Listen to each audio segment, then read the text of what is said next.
I'm Olivia Jean. Just moments ago, Commanders, players and coaches left this very field from their first practice, and they tell us they are so excited. I mean, guys, look at these new bleachers. This is his third indictment in 4 months, but this case is different.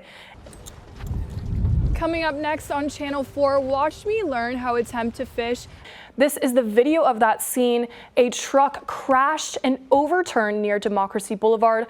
Something you don't normally see in first-degree murder cases. It's become so bad that one young mom thinks the only solution is to leave. The best players in the country came here to the National Mall. The death toll from the wildfires is now up to 36 people. A historic day here at the federal courthouse where, for the first time, we begin this morning with breaking news: a serious accident involving an ambulance.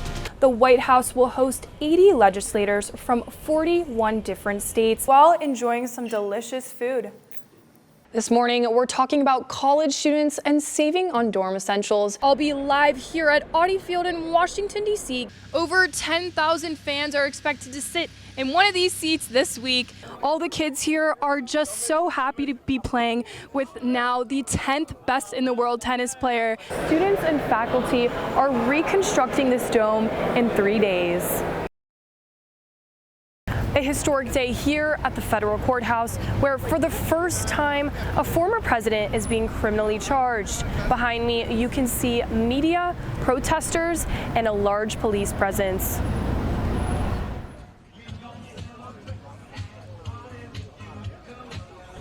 Some people are cheerful today, others are not.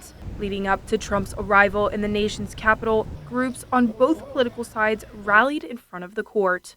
So this, to me, is sort of the culmination of the last few years. I wanted to be here to see it myself. Trump arrived by motorcade directly from the airport, taking an underground tunnel to avoid the crowd. The former president is being criminally charged for his efforts to overturn the 2020 election and the attack on the Capitol. As described in the indictment, it was fueled by lies. Trump is being charged for conspiracy to defraud the United States, conspiracy to obstruct an official proceeding, conspiracy against the right to vote, and the attempt to obstruct and impede the certification of the electoral vote. The charges have divided some Americans. This federal government has been weaponized against the American people. I fear that we're not going to be a free America. If we can't hold someone who has the most power in the country accountable for what they do, especially in democracy, then what are we, Trump pleaded not guilty to all 4 felonies. He responded strongly following his arraignment. When you look at what's happening, this is a persecution of a political opponent. This was never supposed to happen in America. Despite this arraignment, the former president is still going forward with re-election, and he's currently leading in the polls. For NBC4, I'm Olivia Jean. I'm Primetime 99 Alexine. This is the future of America. We're screwed. These people are on 10 different antidepressants. These people are mentally insane. Look, this is the future. If this is our future, we are fudged. Addressing the crowd was Alex Stein, one of the speakers invited by the Penn State organization Uncensored America. Stein is a right-wing media figure known for his hate speech and trolling politicians. Gavin McInnes, founder of the Proud Boys, a right-wing group who took part in the January 6th insurrection, was also invited by Uncensored America to speak. The event, held at the Thomas Building, sparked anger among hundreds of people. We're here to represent love. We're not here to protest hate speech. We're here to represent love speech. The protest lasted approximately an hour and a half. As you can see right behind me, we have the hundreds of protesters here at Penn State, including Penn State students and the Penn State community, yelling at those walking into Thomas right now to view this presentation. As violence escalated between the protesters and supporter of Stein and McInnes, Penn State announced in a mass text that the event was canceled with, quote, "Protesters at speaking event asked to disperse. Event canceled," unquote. Ahead of the cancellation of the event, protesters and myself reporting on the scene were maced by alleged Proud Boy members dressed in all black. Dozens of crowd control horses were stationed around the area, and riot police with eyewear surrounded the crowd. Penn State has garnered criticism across the nation for allowing this event to take place on campus. However, others argue in favor of the First Amendment that allows these types of speeches to take place. Look, I'm all here for, like, if you have, a voice, we're in America, freedom of speech, but as long as you're doing it in a responsible way, that is what it is. Many question Penn State's handling of the situation, claiming their appearance of alleged support for providing a platform for extremist groups to speak is unacceptable. Penn State's reasoning for canceling is still evolving. For Penn State Network News, I'm Olivia Osnamer. Midterm elections don't have a high voter turnout like presidential elections, but today, Centre County has seen the opposite.